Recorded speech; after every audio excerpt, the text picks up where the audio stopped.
Are we live? We're sort of live. We're sort of live. Yeah. Well, what day is today? Wednesday. No. It's Friday for everyone who's watching, Yes. July 10th. And July we wish you good Shabbos. But when you remember that old commercial, is it real or is it Memorex? So Cantor and I, we're going to take a few days off. And so we are actually recording this service in advance, which means that we're going to be celebrating Shabbat with you. We'll be watching ourselves. And hopefully this technology will be seamless, but also a precursor of some experimentation that we might actually use for parts of other services yet to come. More about that later. But for right now, let's go into Dreamland instead of announcements, because it's July 10th, but we're not sure what's going to happen the week of July 10th just yet. I know there's going to be some classes that are starting, but we haven't quite formally planned it. So where do you think you might be? What's your dream vision? I mean, I don't want to jinx anything, but it is my husband, Jeremy, is his 40th birthday weekend. 40th birthday. Yep, and 40th birthday in the time of Corona. I see an essay coming. Yes. And so we were really smart to quarantine ourselves with just a couple of friends during this time. So we're going to take a little road trip and we're going to celebrate, relax, maybe, All right. Enjoy Well, you the have a weekend. good time. Yeah. I am going to be planted here in Vegas. I'm going to be watching the whole town, okay? I'm covering it. Okay, great. For our congregation, for colleagues who have left town, I'm the it guy. But hopefully it'll be a quiet week and just really a little bit of time to relax, reflect, and just take a few days off. So we have a special guest with us. Really not a guest because she's homegrown. It's Becky Mann. She is home for the summer. She's a third-year cantorial student at Hebrew Union College Jewish Institute of Religion and grew up in our congregation. And we're so delighted to have her with us this evening. So, are you ready for Shabbos? Yes. Becky, you ready for Shabbos? I'm ready. Do it. All right, come on down. Isn't it like a rule you have to say the whole name of your school? Like the Hebrew Union College, Jewish Institute of Religion, Debbie Friedman School of Sacred Music. Yeah, just a little bit I of a think I tongue need twister. to add one thing to that. All right, so we begin with our hearts open, and we ask God to lift us up and to open our voices to the song that is in our hearts, Shiru Ladonai. We're on page 131 in our Siddur.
That's the first time that I got to sing in person with someone, I think. Is that true? I mean, other than Rabbi, of course. So it's very exciting, in like 4 months. All right, so we transition to our candle blessing on page 120, and we bring in the light of Shabbat. As these Shabbat candles give light to all who behold them, so may we, by our lives, give light to all who behold us. As their brightness reminds us of the generations of Israel who have kindled light, so may we, in our own day, be among those who kindle light.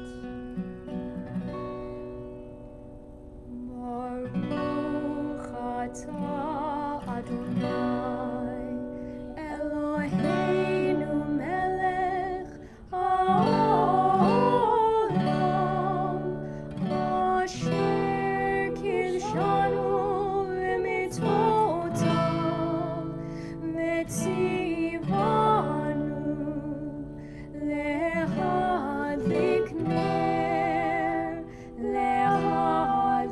נר של שבת.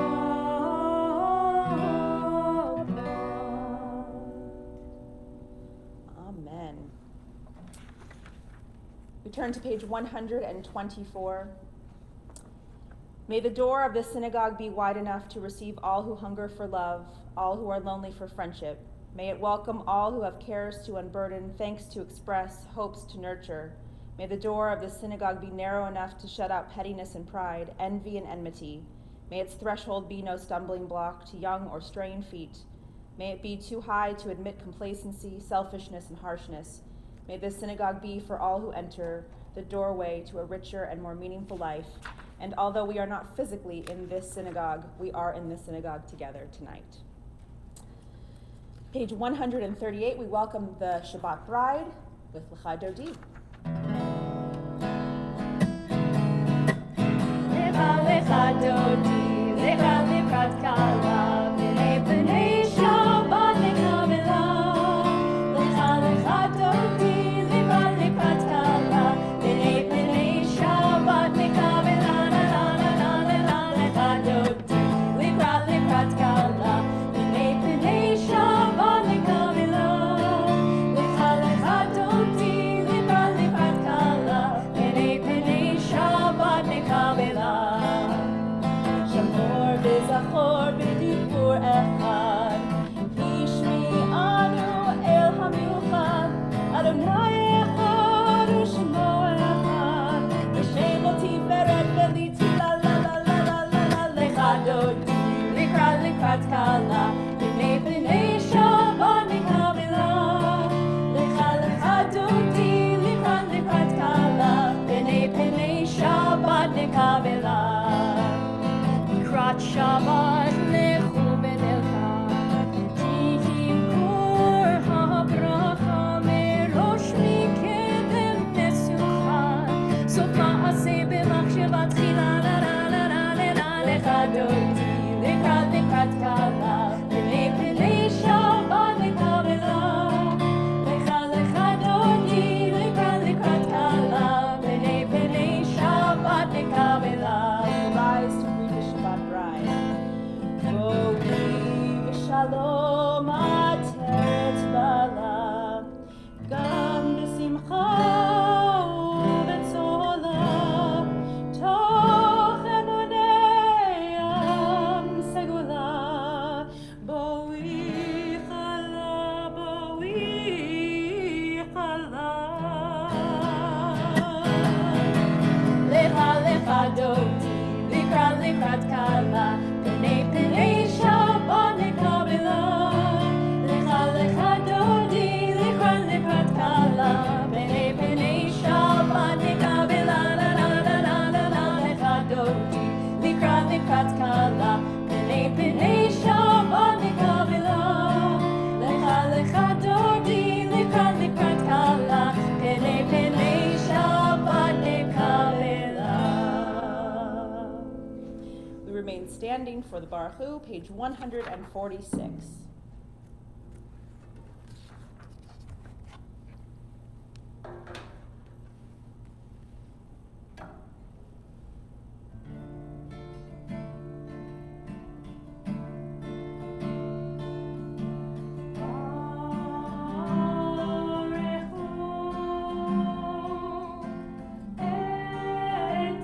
Adonai,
are seated and continue with Ve'ahavta, page 154, led virtually, though you cannot see it, by our B'nai Mitzvah students. Ve'ahavta et Adonai Elohecha bechol levavcha ubechol nafshecha ubechol meodecha ve'hayu hadvarim ha'ele asher anochi metzavecha hayom al levavecha ve'shinantam levanecha v'dibarta bam Beshivtecha beveitecha uvlechtecha vaderech uvshochbecha uvkumecha ukshartam leot al yadecha vehayu letotavot bein einecha uchutavtam al mezuzot beitecha uvisharecha Leman tiskeru vasitem et kol mitzvotai vitem kedoshim lelohechem Ani Adonai Elohechem Asher hotzeiti etchem me'eretz Mitzrayim lihiot lachem lelohim Ani Adonai Elohechem Adonai Elohechem Emet.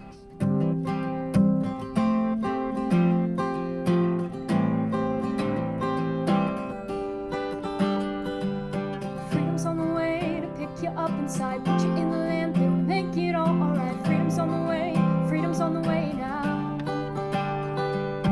Freedom's on the way to pick you up inside, put you in the land, they'll make it all alright. Freedom's on the way now.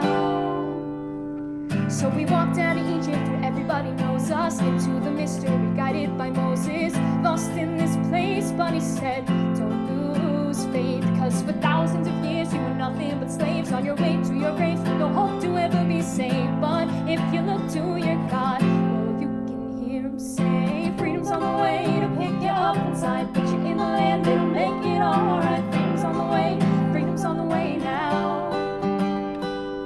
Freedom's on the way to pick you up inside, put you in the land, it'll make it alright. Freedom's on the way now. So we walked in the desert and the future looked black, didn't even have a sack, just the bread that was on our back. So it was hard to not lose hope, cause when you're scared and afraid, feeling stranded, abandoned, remember the words that your Lord has commanded, and you'll see there's a light on the horizon, cause freedom's on the way to pick you up inside, put you in the land, it'll make it alright. Freedom's on the way now. Freedom's on the way to pick you up inside, put you in the land, it'll make it alright. Freedom's on the way now. And though the journey we traveled was many years ago, well, the pain we felt then is the pain we still know, but the hope of our people remains, cause every desert you cross, every step, every mile is a testament to overcoming exile. For the sake of our name we embody the strength, pray for a day where we all give thanks, cause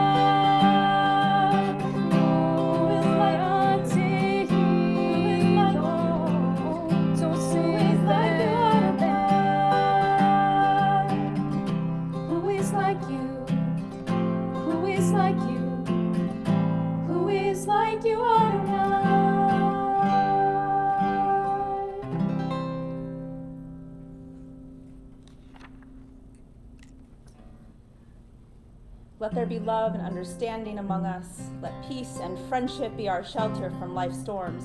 Adonai, help us to walk with good companions, to live with hope in our hearts and eternity in our thoughts, that we may lie down in peace and rise up, waiting to do your will.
I'm ready to transition to the Amidah, to pray as if everything depended on God and act as if everything depended on you, or me, or we.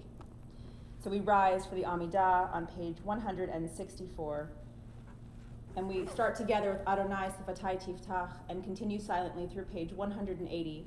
When you have completed your prayers, please be seated.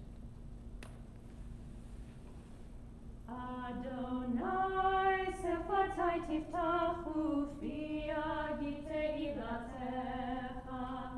Adonai, open up my lips that my mouth may declare your praise.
At this time, we think of those who are in the bed of illness, who need our healing prayers.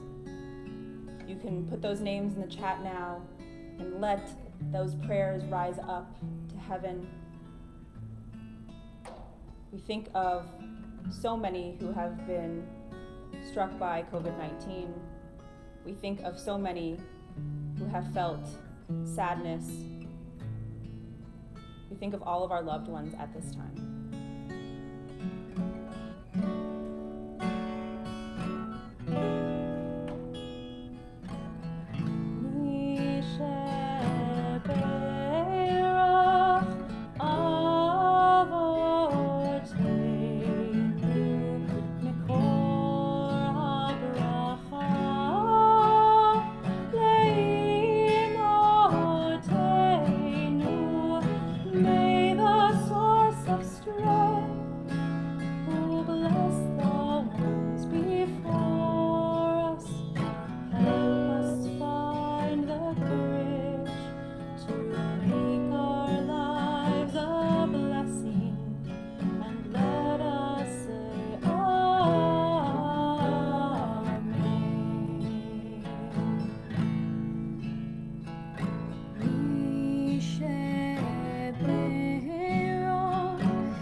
Those in need of healing with refuah shlema, the renewal of body, the renewal of spirit, and let us say Amen.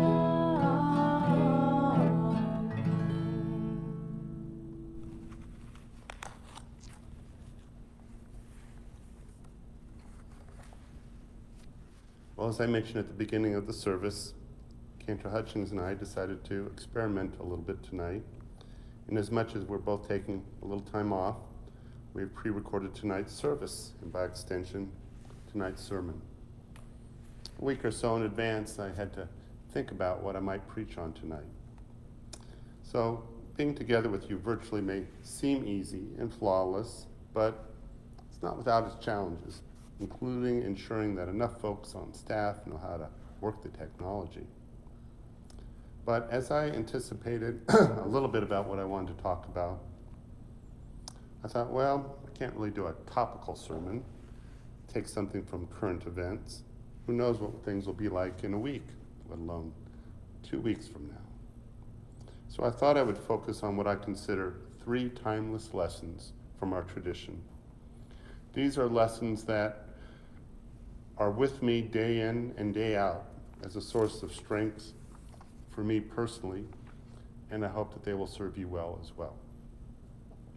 The first lesson that I think is important to know about Judaism is that it teaches us that the world in which we live in is good. That is often the hardest lesson to learn. When times are fine, we don't challenge the notion, but we don't think about it much either. The world simply is. It's predictable. The sun rises, the sun sets, the world is fair, we make our way through the day, we're healthy, please God. And we didn't get into any major car accidents, please God. We weren't robbed, our house didn't burn down. The world is, in our minds, of our making. We're in control. We're often taught that if we just try hard enough, we can always reach our dreams.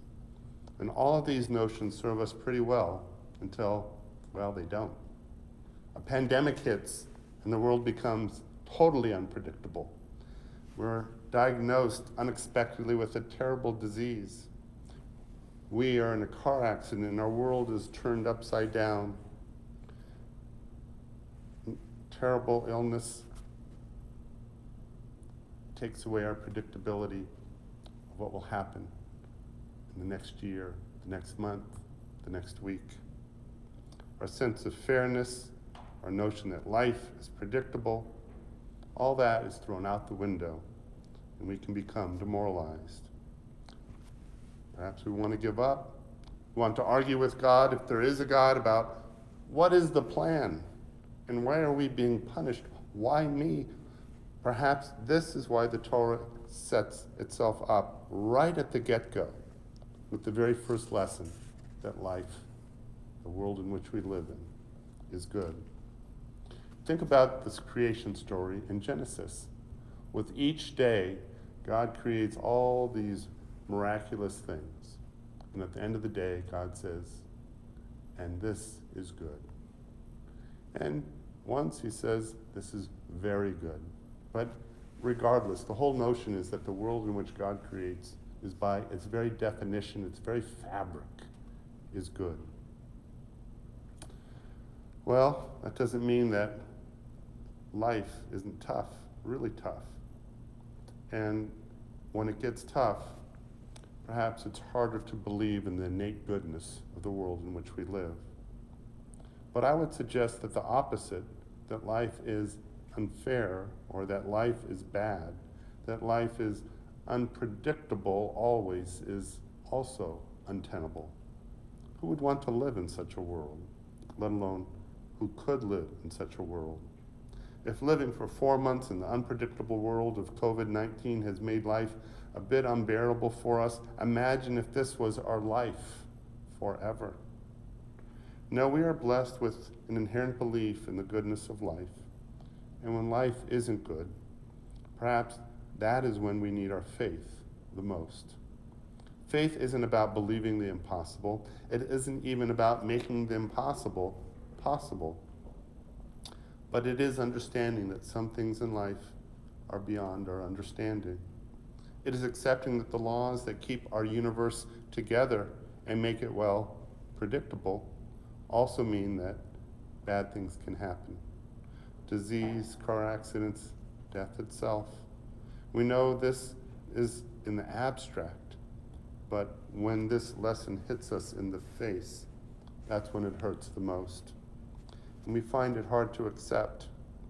But even denial serves a purpose. If we thought about our mortality each day, or the mortality of our loved ones, I think we would be paralyzed. Much better to live in a world in which love endures and our relationships seem to last forever and a day. The second lesson is that we are created B'Tselem Elohim, in the image of God. No, we're not gods, but we are challenged to act like God. We are challenged to behave in such a way that we do not lose sight of our moral compass. When we look at the biblical God, there is a great deal of anthropomorphism. In other words, we create God in our image. We make God jealous and petty, capricious, angry, and zealous. But with time and perspective, the rabbinic mind came to understand God in a very different way. Because just as there are passages in the Bible that make God seem to be a much more strict and, if you will, judgmental God, there are other passages just the opposite. And that's what the rabbis focus on, this notion of a loving, compassionate, and caring God. And so with time, the rabbinic mind grasped these ideas and said, God is with you, but also Da Lifnei Atamed, know before whom you stand. In other words, behave in a world in which God is always watching you, not in the sense of God is a big brother, but think of this example. You're in the grocery store and the cashier gives you the wrong amount of change. She gives you an extra $20. And there's a line of people waiting. And she's also in a bit of a hurry. Do you take the $20, pocket it, and say, aha, it's my lucky day? Or do you stop for a moment and say, excuse me, I think you've made a mistake. You gave me too much money. Like, who does that, right? But that's the right thing to do. And I imagine we've all behaved both ways. We've taken the 20, pocketed it and said, aha, it's my lucky day. And then sometimes we say, excuse me, you gave me too much change. But what if I up the ante a bit? And you say, excuse me, you've given me too much change. And she says, no, I haven't. It's fine. But you know a mistake has been made. Do you argue with her? Do you correct her? Or do you shrug your shoulders and say, well, I tried, have it your way? Now, I'm not saying the cashier is God, but in this example, the cashier represents an authority figure, and you have an implicit contract of fairness. Judaism teaches us to understand that it is up to us to maintain our moral compass, even when, and especially when, we think the world is unfair. It is not whether or not God knows whether we are acting right or wrong. It is that we know it. Perhaps that's why we were given a conscience, to give us a prodding now and again when we lose sight of what is right, and that it is not easy to do, especially when we feel life is unfair or unjust. After all, if life isn't fair, then why should we be fair? Something bad happened to us, who cares how I treat someone else? That's not the Jewish teaching, is it? Life is good. It doesn't mean that it always hits us with goodness every day. But in accepting and believing with a strong sense of faith in the fairness and goodness of life, and when we act that way, our faith and our belief in God give us that extra amount of spiritual energy to get past the humps in life that really are the most difficult and most challenging. Which leads me to my third lesson. Let me share a favorite parable of mine. There's a young man who's trying to push, well, it's this huge boulder up a hill. And he's pushing and he's pushing and he's pushing, and this boulder is huge and he just doesn't have the strength to do it. Along comes his father and says, hey son, what's up? He says, Dad, I'm trying to push this boulder up the hill and it's a little bit too much for me.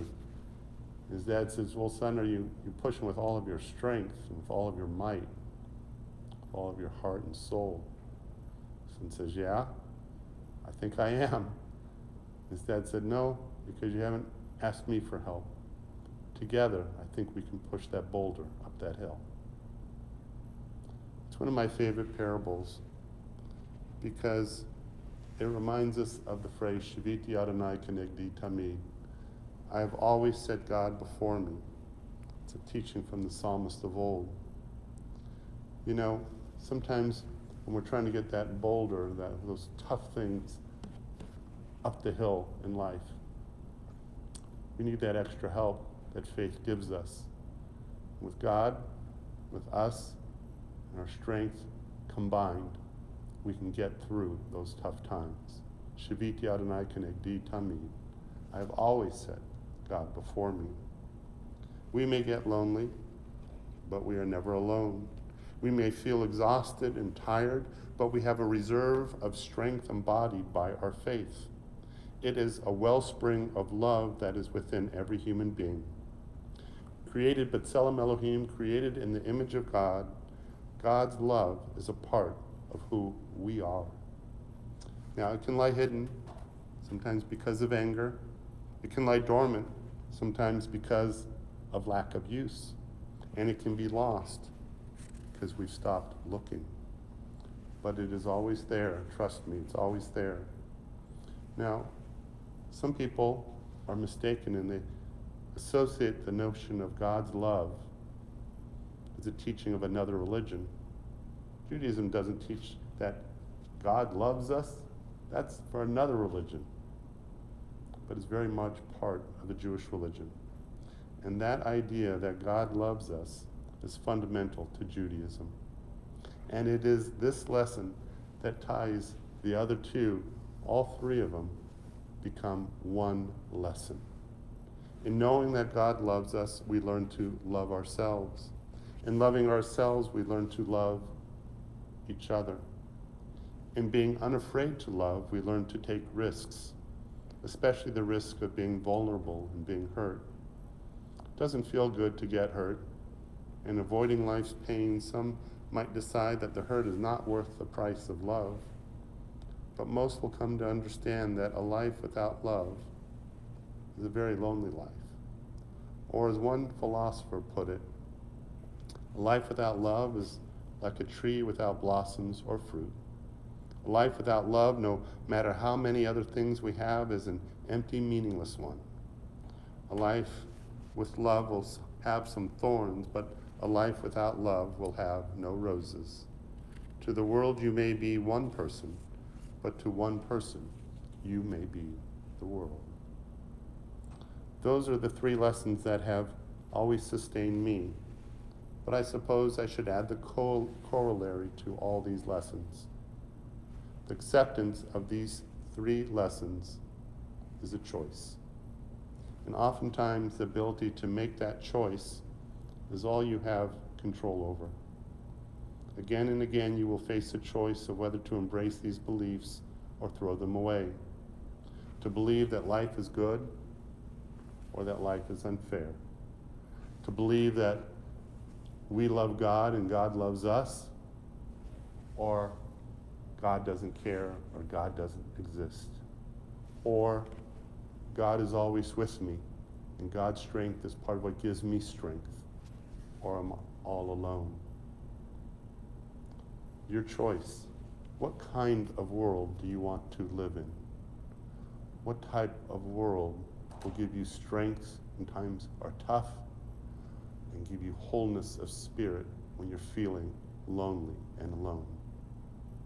So the choice is yours, the choice is mine. And I hope as we embrace this Shabbat, we will choose a life of goodness and of love that is filled with God's grace that embraces all of us. I wish you and your families a Shabbat Shalom. Shabbat Shalom.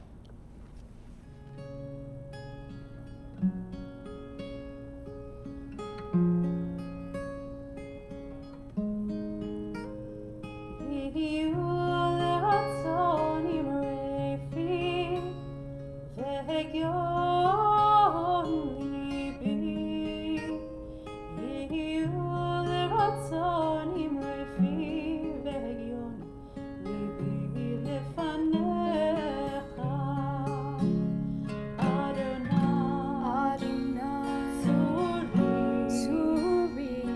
Adonai Tzuri v'Goali. Adonai Tzuri. Adonai Tzuri v'Goali. Go inside your heart, just be. Go inside your heart and see what it wants, what it needs, what it yearns when you breathe. Go inside your heart and see. May the words of my mouth and the meditations of my heart be kind, be true. May they be acceptable to you. Oh, my rock,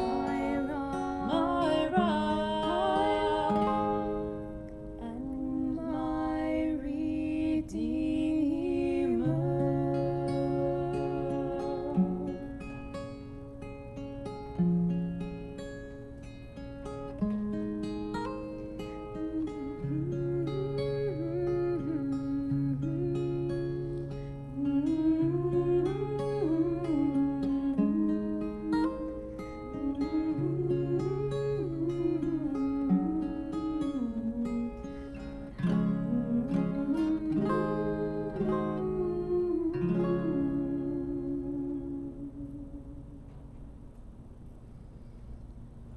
We turn to Aleinu on page 586 and rise.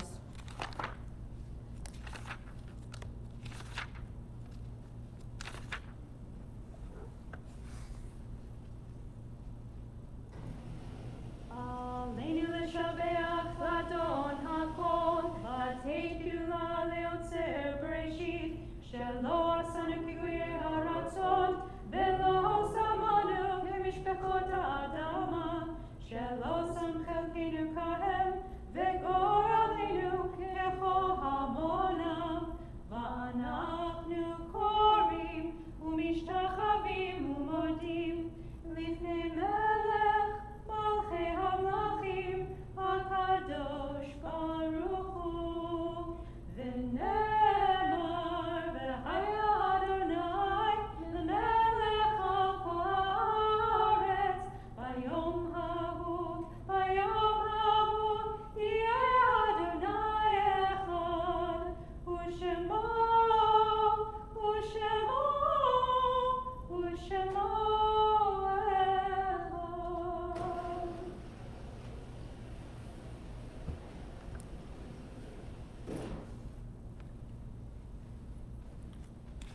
Remind them they can type in names, but we won't be able to say them. So just like as Mishaberach, even though we're not saying them aloud tonight, feel free to type in names of those that you are saying Kaddish and Yortzeit for, so that you can remember them, and we can all remember them with you. Page 598.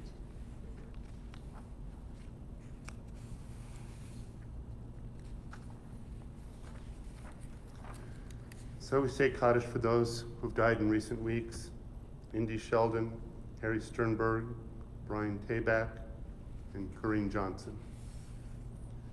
And we recall the Yortzites of Estelle Borochoff, Isabel Kermosin, Catherine Kuhn, Maxine Edwards, Irving Eichner, Rachel Felzeggi, Robert Frankel, Rick Harris, Elsie Jonas, Joyce Karen, Jan Kurtzner, Irving Kirschbaum, Estelle Koff, Sam Creation, Joseph Krensman, Jacob Lader, David Lessetten, Norman Lieberman, Harvey Leik, Carol Lunenfeld, Donald Mandel, Ralph Oren, Jacques Puget Levy, Ron Richardson, Michael Roth, Sam Sandberg, Ruth Schiller, Joseph Schwartz, Anita Cerno, Norman D. Siegel, Earl Sorum, Mary Ellen Jensen Stokes, Marion Sussler, Arnold Taxell, Gerald Toffel, S. Robert Tuck, Leo Wilner, Louis Winnick. So we think of all of these, the people that are close to you as well. If you're able, please rise as we join to say Kaddish. Yitkadal v'yitkadash shmei rabbah, v'yalma divrach hirutei v'yamlich malchutei, v'chayechon v'yomechon v'chayei l'chol beit Yisrael, b'agalav b'zman kariv imru amen. Yehishmei rabbah mevorach le'olam omei omaya, yitbarach v'yishtabach v'yipa'ar v'yitramam v'yitnaseh, v'yitadar v'yitaleh v'yitalal shemei dekusha b'richu, leila min kol birchata v'shirata, tushbechata v'nechemata, Damiram Bialma Vimru Amen. Yehi Shlomo Rabba Min Shammai V'Chaim, Aleinu V'Al Kol Yisrael Vimru Amen. Osei Shalom B'Mromav, Hu Yaseh Shalom, Aleinu V'Al Kol Yisrael Vimru Amen. May the one who creates harmony on high bring peace to us, to all Israel, to which we say, Amen. Amen.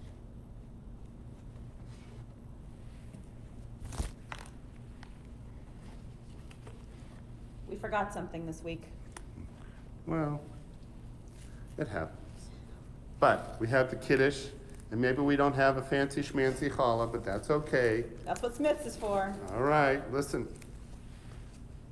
Tell people how they can sponsor the challah. All right, so there was actually someone on for this week, and I pushed them to a different week because we weren't going to be here. But there are openings, especially in the month of August. There are a couple, I think, in the month of July, that you can sponsor a challah, so we can thank you and present it on our live stream for Shabbat, and you can get as creative as you want. Becky's family has done one for us, and I have to say last week's was pretty cool. Like we had like 6 different flavors. It lasted the whole Shabbat. So. You mean 2 weeks ago? Oh yeah, That's 2 weeks right, ago. 2 weeks ago. All right, here you go, Becky. Thank you. Baruch atah Adonai Eloheinu melech haolam borei peri hagafen. Amen.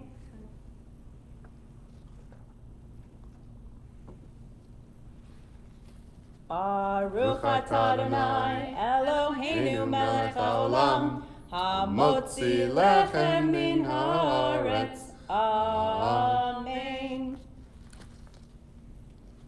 All right. Crumbly. All right, our final song. Is Osei Shalom, Navatila, and we look forward to seeing you back live on the web stream next Friday night. It'll be birthday Shabbat, so please join us, especially if you have a July birthday. We are going to say a special blessing for you.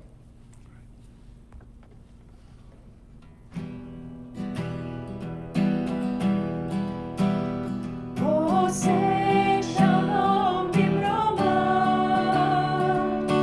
hu yaseh shalom aleinu, ve'al kol Yisrael, ve'al kol yoshvei Te'el, ve'imru,